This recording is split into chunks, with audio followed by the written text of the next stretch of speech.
In today to share with you a little theory that I have about women and upper body strength, because a lot of the women that come to see us or that we end up eventually working with often say to us, or pretty much all of them often say to us, that they struggle with upper body strength. They feel like their arms are weak. We've even had the word like noodle arms before, and I think there's something as women we can all relate to. It's definitely something that I could relate to back before I started doing this stuff, and I was having a think yesterday about why that might be. And I don't know if this resonates with you, but as a teenage girl or as a younger girl, I did a lot of sport because it was encouraged at school, encouraged by my parents, thanks to them.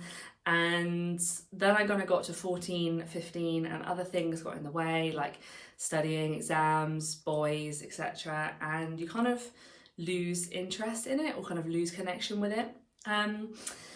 And there aren't really like the tools available, the things around to encourage you to continue with sport or to kind of try new things or make it part of your life. It's almost kind of like acquiesced with that it is not an important thing.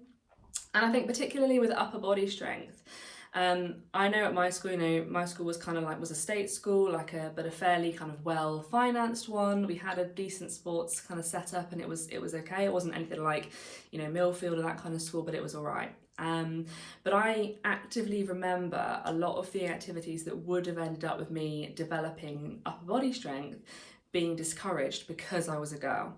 So like my school, girls weren't allowed to play basketball. Girls weren't allowed to play softball.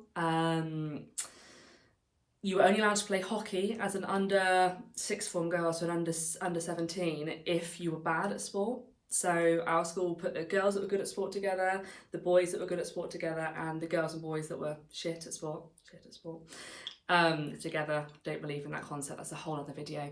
But if you weren't particularly good at sport, you were put in this group, and that only then were you allowed to play hockey, or I can't think of the others right now, but basketball was also in that group.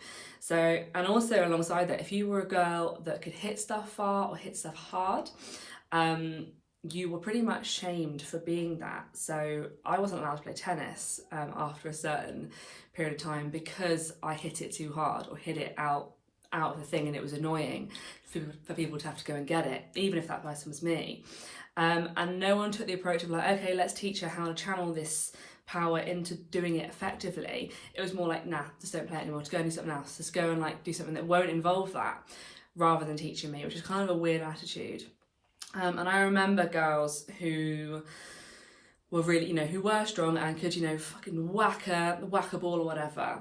And I remember them getting laughed at, and I remember them getting kind of ridiculed, and they became less effectively sexually desirable because of this ability to hit something far. And I just think it's crazy, but that sat with you, and you didn't want to be seen as the girl who was the strong one or who was the one that could hit stuff far, because the boys would fancy you less, or you would get laughed at. And I mean, as a 15-something teenage girl, I've already said that being involved in sport or exercise was less appealing because of, pressure and boys and what have you. If then getting involved in that sport is made harder because you know that if you develop a certain kind of ability, you are going to become less attractive and, become basically be mocked for it, then why are you going to do that? And there was no systems in place to develop, to push against that and not be part of that. So I mean, something that people have said about the Warrior Programme is that it has helped them kind of find a home if they were that person who did hit the tennis ball out of the tennis court and didn't think that was okay for ages, and they want to now feel that's okay, but they kind of feel like upper body is like kind of wibbly and a little bit neglected maybe, and they're not sure where to start with that. They don't want to end up looking like a bloke. We offer a home where that is okay. It is okay to be a woman and have a strong upper body. Like, it's cool. You're not going to end up looking like the Hulk or Arnie or anything like that. Like, if you want to do that, sweet, that's awesome. But that is a full-time job to end up looking like that.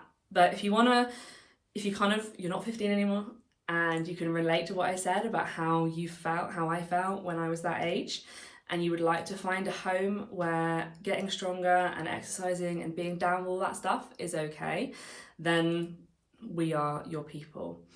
But yeah, if this can give you anything from today, then I would love it to give you that your school experience is the same as mine and so many of us, and so you're not alone. And that potentially beginning to explore the idea that being female and being strong, and particularly being strong in the upper body, that is okay. And again, you are not alone. So thanks for listening. I'll see you soon.